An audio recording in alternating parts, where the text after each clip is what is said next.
The president of the UC system is a Zionist Jew, and he supports the apartheid state of Israel. Brick by brick, wall by wall, Israeli apartheid has to fall. Brick by brick, wall by wall, Israeli apartheid has to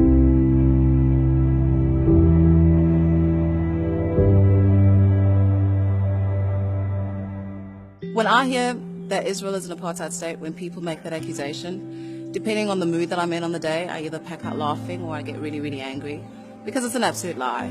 Right now, if you say Israel is an apartheid state, I won't believe you because I've been to Israel and it was awesome. We're South Africans, so we know what apartheid is. You know, I was born under apartheid.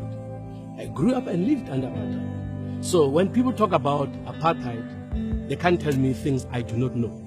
I've been to Israel almost about 14 times, and I've checked Israel from all corners. I've looked at what's happening in the legislature, in the Knesset.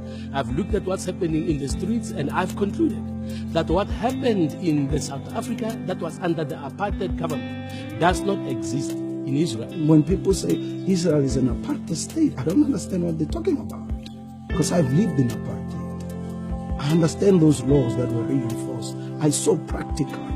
I've been a member of parliament, the South African parliament, for the last 21 years.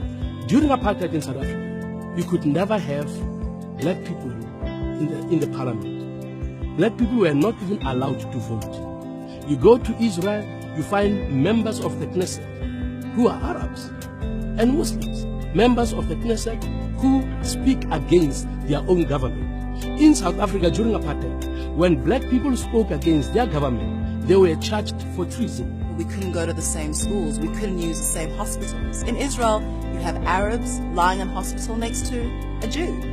In Israel, you have people mingling on the streets, sitting on the same benches. In South Africa, you had signs. Whites only sit here. Whites only drink from this fountain. Israel doesn't say that because you are not Jewish, you can't go to the beach. Israel doesn't say because you're non-Jewish, you can't go and watch a movie. When we had an apartheid state, when we were in apartheid, that's what they said. You couldn't interact, you couldn't watch movies, you couldn't go to the beach, you couldn't shop in a big supermarket if you were black during apartheid. I've been to Israel 4 times, and I can say from my experience that what the media depicts about Israel is not true. It's not real. You know, the hostility that is said about the people of Israel is not there. You know, if anything, they're very warm, friendly, loving people. Israel was awesome. Everything about it, from the people, the food, the place, the atmosphere there. It's beautiful. Before I went to Israel, I was expecting what I always see in the media. I was expecting to see a lot of shootings, bombings, and yeah, a lot of conflict. But when I went there, I actually saw the opposite. There was so much peace. Going to Tel Aviv, and you see so many young people actually having fun. There's a lot of sentiment and business acumen that comes from Israel for me, which kind of tells me that there's something really important happening there. As a black person, to actually find out the truth is to be like, you're taking something so painful for black South Africans and mispresenting it for either publicity, for directed hate, and then repackaging it and say it's apartheid.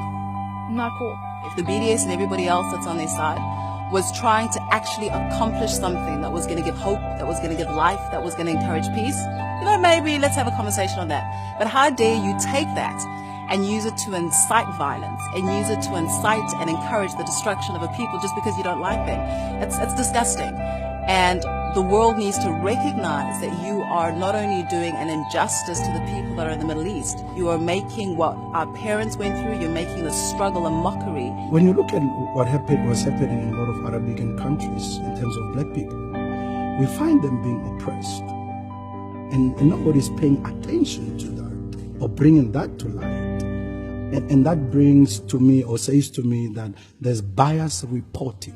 Don't take what you're being fed. Don't take what you read in newspapers. Don't take what you read or what you see on news, rather.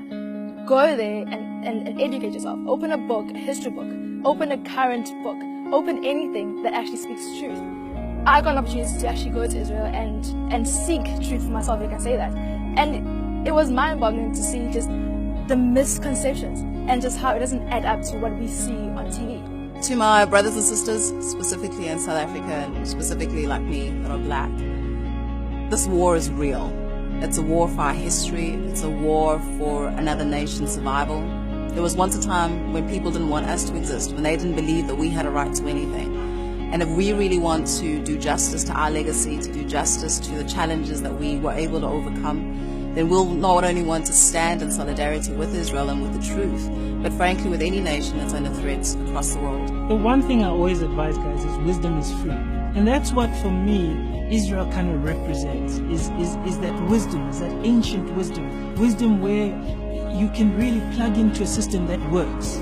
So if you ask me, why Israel? I'd say, why not Israel? We need to look at this as it is and not be told a lie that's not there.